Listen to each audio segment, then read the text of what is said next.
এটা কি রান্না করছেন? আলু দিয়ে ডিম রান্না করবো আর মাছ রান্না করবো। তোমার ভক্ত ভাইয়া যে তেলাপিয়া মাছ নিয়ে এসছে দেশি, ভাজবো মটরশুঁটি টমেটো দিয়ে রান্না করবো। বুঝতে পারলি না? আর পালং শাক করবো, তো ভাইয়ের আবার পালং শাক খুব পছন্দ। ভেবেছিলাম ডাল দিয়ে করবো, দিয়ে আবার চিন্তা করছি ডাল দিয়ে না করে শাক এমনি ভাজি করি, তাই না? আর রোজা রেখে খাওয়া যায় না ওভাবে, তো ভাইয়াও খেতে পারে না। ইফতার পর হবে আর খাওয়া ইফতারের পর খাওয়া যায় না ওভাবে। আচ্ছা, আমার গলা বসাটা কি ভালো হবে না বলতো? আমারও সেম অবস্থা, ঠান্ডাই ভালো হচ্ছে না। আমিও কিছু বুঝতে পারছি না, আমার গলা বসাটা ভালো হলে আমি একটু আরাম পেতাম। মুড়ি ডিমটা দাও না, ডিমটা সিদ্ধ দিই।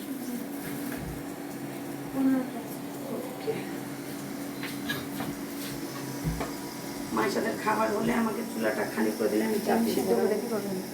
ডিম সিদ্ধ করে আলু দিয়ে করবো, ডিম আলু দিয়ে করবো, পালং শাক করবো, মাছ রান্না করবো। সবাই বলেছে কি ডিম রান্না করবো।